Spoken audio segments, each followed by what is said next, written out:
Good morning, all of you. How are you all? I hope you all are fine. So, this is your Hindi class, chapter number 11 of your class second. परियों की सैर। प्रस्तुत पाठ के माध्यम से यह बताने का प्रयत्न किया गया है कि असली खुशी मिलजुल कर रहने में है। हमें इस पाठ से ये बताने का प्रयत्न किया गया है कि जो असली खुशी है वो मिलजुल कर रहने में है। जब हम मिलजुल कर रहते हैं तो हमें अच्छा फील होता है, अच्छी फीलिंग आती है। प्राचीन समय की बात है, एक दूर देश में 4 सुंदर परियां रहती थी। एक दूर देश में कौन रहती थी? 4 सुंदर परियां रहती थी। वह चारों विशेष सुंदर और दूध सी सफ़ेद थी। परियां तो होती ही सुंदर हैं, और वो कैसी सफ़ेद थी? बिल्कुल वाइट कलर था उनका। लेकिन उनमें से एक परी बर्फी सी उजली थी। एक थी जो कैसी थी? बर्फ सी उजली। उसका नाम था सुनहरी परी। उसका नाम क्या था? सुनहरी परी। उसकी 3 और सहेलियां थी। 3 सहेलियां कौन थी? लाल, पीली और गुलाबी परी। ये रही लाल, पीली और गुलाबी परी। चारों सहेलियां एक साथ खाती, खेलती, सोती रहती थी। एक दिन का वृतांत है, बहुत तेज गर्मी पड़ रही थी। सुनहरी परी ने कहा, चलो दूर सैर करने चलते हैं, चलो। अन्य सहेलियों ने भी उसकी हाँ में हाँ मिलाई। वे गाने लगी, चलो वहाँ चले जहाँ चंद्रमा की रोशनी हो, कोमल हरियाली फैली हो, जहाँ शीतल झील हो, उसमें डुबकी लेंगे हम।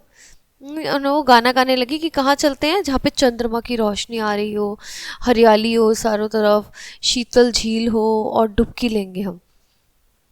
उड़ती हुई चारों सहेलियां नील देश में जहाँ पहुंची। कहाँ पहुंची वो? नील देश में जा पहुंची। वहां जाकर उन्होंने देखा नीचे सुंदर महल है। बड़ा सुंदर महल था। नीचे फलों के ऊंचे ऊंचे वृक्ष हैं। बड़े फलों के ऊंचे ऊंचे वृक्ष थे। पास ही नीली झील फैली हुई थी। हर तरफ नीली झील फैली हुई थी चारों तरफ। चारों परियां फूलों के एक उद्यान में उतरी। फूलों के एक उद्यान में वहां उन्होंने क्या देखी? हरी हरी कोमल घास। घास पर लेट के परियों ने अपनी थकान मिटाई। फिर वे फूलों के बीच में खेलने लगी। उन्हें बहुत आनंद आ रहा था। बोले, अब तो मैं थक गई हूँ। लाल परी ने कहा, चलो झील में डुबकी लगाते हैं। सुनहरी परी बोली। चारों सहेलियां नीली झील की ओर उड़ चली। किस लिए? डुबकी लगाने के लिए। गुलाब का ये उद्यान नील देश के राजकुमार का था। ये नील देश के राजकुमार है, इनका ये उद्यान था। वह प्राय नियमित यहाँ टहलने आता था। वह डेली के डेली उनका रूटीन था कि वह टहलने आते थे। उस दिन जब राजकुमार वहाँ आए तो उसे बहुत आश्चर्य हुआ। क्यों आश्चर्य हुआ? उसे देख के शॉक्ड हुआ। उसने देखा ढेर सारे गुलाब खिले हैं। बहुत सारे गुलाब खिले थे और उनकी सुंदर सुंदर खुशबू फैली हुई थी।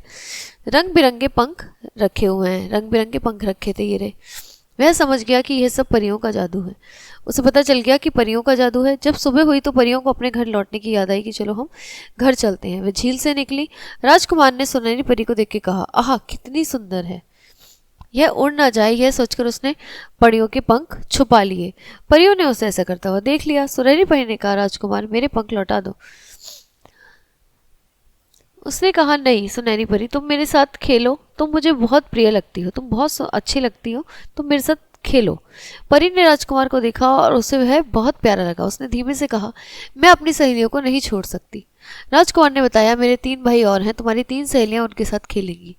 जो मेरी 3 सहेलियां हैं वो जो मेरे 3 भाई हैं उनके साथ खेल सकती हैं। चारों परियों ने हाँ बोलकर अपने रंग बिरंगे और सुंदर पंख झील में डुबो दिए। झील में ही डुबो दिए अपने पंख। चारों परी खुशी खुशी चारों राजकुमार के साथ महल में रहने लगी। मतलब उन्होंने अपने पंख तो डिप कर दिए और वो महल में राजकुमार के साथ रहने लगी। सब अपनी सहेली, उनकी सहेलियां भी और वो भी। ये थी हमारी परियों की कहानी, परियों की सैर। ठीक है, ये चैप्टर आपका यहीं फिनिश होता है। अब हम आपको अगली कक्षा में मिलते हैं अगले पाठ के साथ। ओके, तब तक के लिए बाय बाय।